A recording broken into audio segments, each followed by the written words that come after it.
আসসালামু আলাইকুম। আজকে আমরা দেখতে চলেছি যে অ্যাক্সিস ব্যাংকের আপনার সেভিংস অ্যাকাউন্ট থাক বা কারেন্ট অ্যাকাউন্ট বা হচ্ছে আপনার ক্রেডিট কার্ড থাক, সেখানে আপনি মোবাইল নাম্বারটা কিভাবে চেঞ্জ করবেন।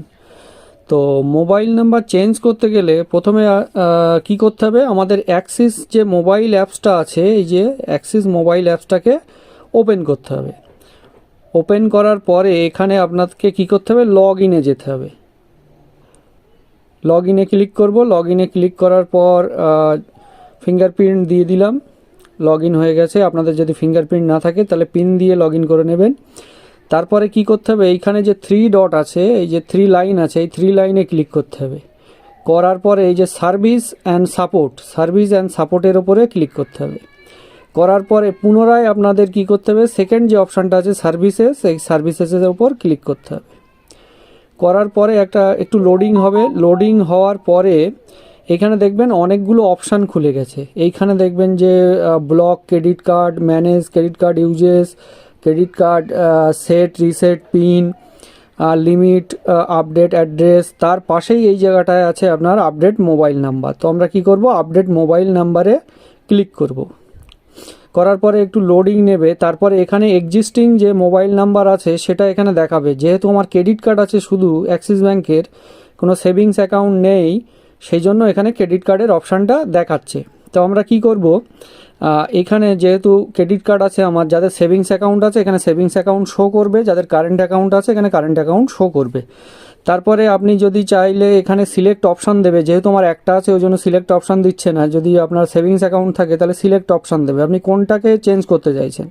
আমি ক্রেডিট কার্ডে চেঞ্জ করতে চাইছি, তো আমি কি করব, নিচেই আপডেট মোবাইল নাম্বারে ক্লিক করব। মোবাইল নাম্বারে ক্লিক করলে আপনার যে নূতন মোবাইল নাম্বার দিতে চাইছেন সেই মোবাইল নাম্বারটা এখানে এন্টার করতে হবে।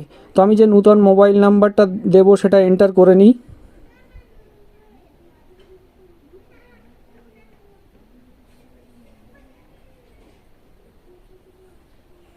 এন্টার করার পরে এখানে টার্মস অ্যান্ড কন্ডিশনে এগ্রি করতে হবে। করার পরে নিচেই প্রসিডে ক্লিক করতে হবে। তো আমি প্রসিডে ক্লিক করে দিলাম। এবার এখানে আপনার 4টে অপশান আসবে। ওল্ড মোবাইল নাম্বার যেটা আপনার কাছে যদি থাকে সেই ওল্ড মোবাইল নাম্বার দিয়ে করতে পারবেন, মানে আগের যে মোবাইল নাম্বারটা আছে। আধার ওটিপি দিয়ে করতে পারবেন, কাস্টমার আইডি আর পাসওয়ার্ড দিয়ে করতে পারবেন, আর ডেবিট কার্ড প্লাস পিন দিয়ে করতে পারবেন।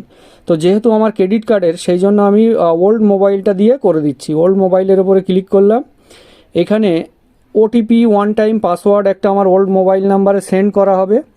এই দেখেন পাসওয়ার্ডটা চলে এসছে 344,980। তাহলে আমি এটা এন্টার করে দিই। আচ্ছা এখানে শো করে গেছে, আমি এখানে দিয়ে দিলাম। দেওয়ার পরে এখান থেকে আমি নিচে সাবমিটের অপশানে ক্লিক করে দিলাম। সাবমিটের অপশানে ক্লিক করার পরে একটু লোডিং নিচ্ছে। We are verifying your OTP. দেখেন এইখানে সাকসেস দেখিয়ে দিয়েছে, mobile number has been updated successfully. এখানে রেফারেন্স নাম্বার দিয়ে দিয়েছে আর নতুন নাম্বারটাও এখানে আমাকে শো করিয়ে দিয়েছে।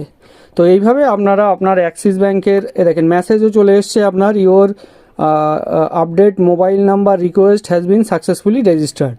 তো মেসেজও চলে গেছে। তো এইভাবে আপনারা আপনাদের ক্রেডিট কার্ড বা আপনাদের যেটা সেভিংস অ্যাকাউন্ট আছে বা কারেন্ট অ্যাকাউন্ট আছে সেখানে আপনারা মোবাইল নাম্বারটা চেঞ্জ করতে পারবেন ব্যাংকে না গিয়ে, বাড়ি থেকে বসেই। তো আজকে ভিডিও এই পর্যন্ত। আবার দেখা হচ্ছে পরের ভিডিওতে। খোদা হাফেজ।